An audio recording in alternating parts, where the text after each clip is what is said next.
Hello everyone, and welcome to another episode of Project Dream. In today's episode, it's a little wonky. I've got 3 days to get this car on the ground and driving, and I've got a lot of other stuff I gotta do. Today, we're going to be installing the power steering, installing the fan and the fan shroud, and making a special cold air intake. Or not cold air, but short ram. So let's just cut straight through the intro.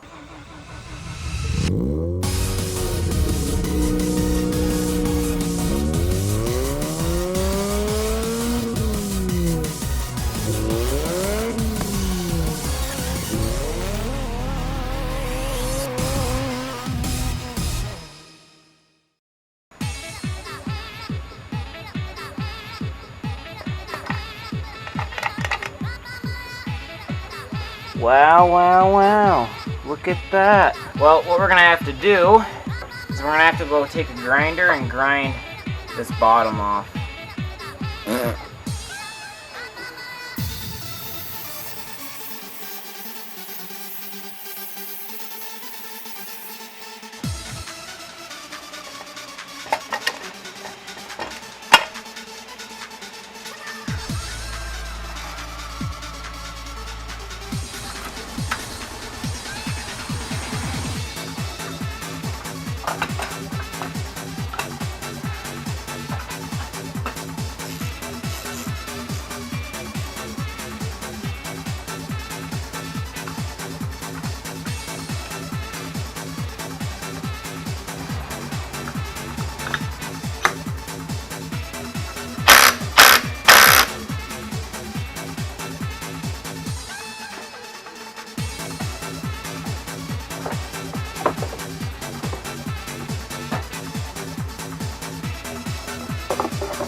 Alright, so real quick, I'm going to show you guys what I'm doing to install a short ram intake.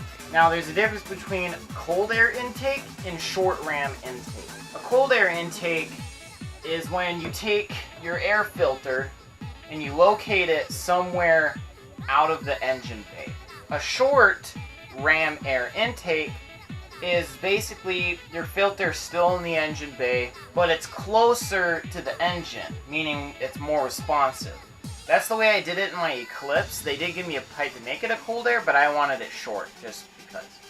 But you're probably wondering, how can I bolt up this circular piece with this square piece? For us S4 engine guys, for those who don't know, the S5 is the more popular Rx7. That's the one with like the circular taillights and the newer model of the FC.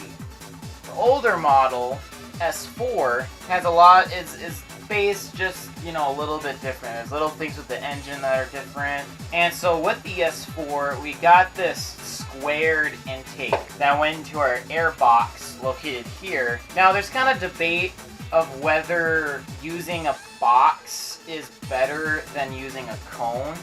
If you're doing like a budget car build, there's really no purpose in doing this.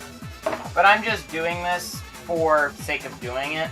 Simplicity of it, not having such a big air box and stuff. So what you're gonna need is this kit right here. I got this on Amazon. I'll have a link below for you guys to try this out too. They give us this plastic spacer piece, and then we get this magic tool here. Now this tool is basically what's going to allow us to go from a square insert here to the circle. So instead of adding this piece in here, I'm just going to bolt this up directly. Given the fact that this actually has a rubber gasket on it, that's still good. So I'm just going to directly bolt this up to our map sensor. The other thing is you might have to trim the washer edge of this because it's so dang close to the edge. But for me, I got lucky.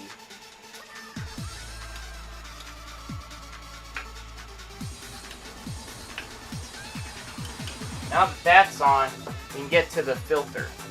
Now this is actually a really big filter. So what I've got here is a O'Reilly's Universal kit. I've got the air filter, I've got a 90-degree elbow, and then a 3-inch rubber connector. And this actually amazingly works.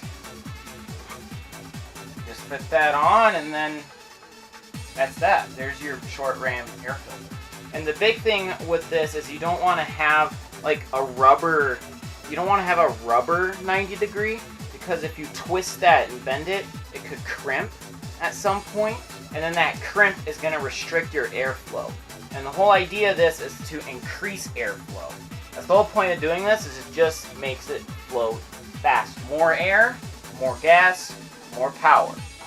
That's the idea. Throw on our MAF sensor in first. MAF stands for mass airflow. That's what that stands for. When you put this silicone on, make sure you kind of get it like right in the middle of the silicone, so when you put two pieces on, it's evenly distributed.